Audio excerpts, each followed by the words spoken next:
கொலை பாதகர்கள் எந்த ஜாதி? கோட்டா ஜாதி தானே. கோட்டா ஜாதின்னு சொல்லாதீங்க ப்ளீஸ், வேணாம். இவங்க ஒரு மானியம் வாங்கினாங்க பிரிட்டிஷ்காரங்கிட்ட. அப்படியா? ஆமா, அந்த மானியம் பேர் என்ன தெரியுமா? குண்டிகாட்டி மானியம். இல்ல புரியல. குண்டிகாட்டி மானியம் உங்களுக்கு என்ன காதுல விழுந்துச்சு?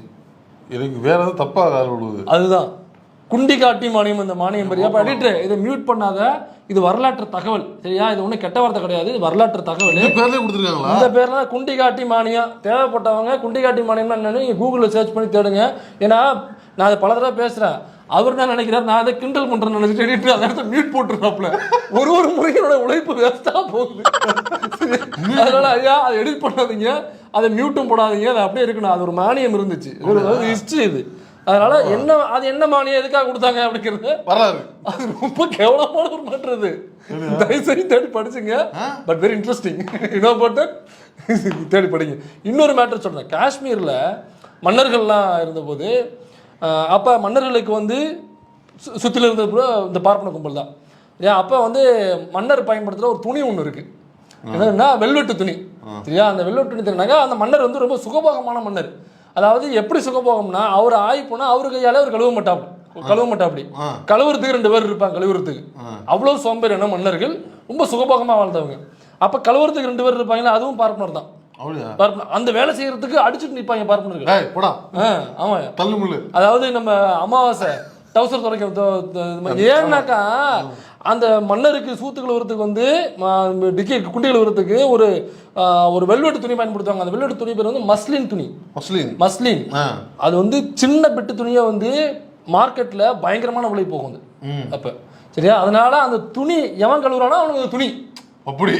அதனால அந்த சண்டை வருவாங்க. அதனால பார்ப்பனர்கள் திட்டமிட்டு அந்த வேலையில அவங்க தான் இருப்பாங்க. அதாவது ஒருத்தர் தண்ணி ஊத்துவாரு, 2 பேர் வந்து முன்னாடி துணியை பிடிச்சிட்டு இழுப்பாங்க. அது கூட செய்ய மாட்டாங்களா? கைப்படாது, ஒரு கை கூட போட மாட்டாங்க. முன்னாடி ஆள் நிற்பாங்கடா, தண்ணி ஒருத்தர் ஊத்துவாரு, முன்னாடி இழுப்பாங்க. லைட்டா கரெக்டா இருக்கணும். கொஞ்சம் இதானாலும் மன்னர் கடுப்பாடுவாரு. அவரு மன்னர் கடுப்பாடுவார், உயிர்நிலையில் அடிபட்டு. அதனால அதுக்கு நேக்கா வேலை தெரியணும். அதுக்கு நேக்கா வேலை தெரிஞ்சாதானே, அதை பத்தி தெரிஞ்சாதான் அந்த துணியை எடுத்துட்டு போய் என்ன பண்ணா அப்புறம் கழுவிட்டு மார்க்கெட்ல வித்துருவாங்க.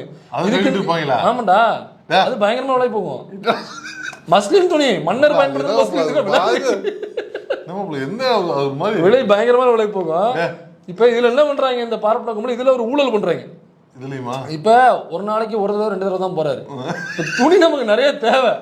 இப்ப என்ன பண்றாங்க, இவருடைய மன்னருடைய சாப்பாட்டுல பேதி மாத்திரை கலந்து விட்டுறாங்க. மன்னருக்கு பேதி புடிங்கிட்டு அடிக்குது.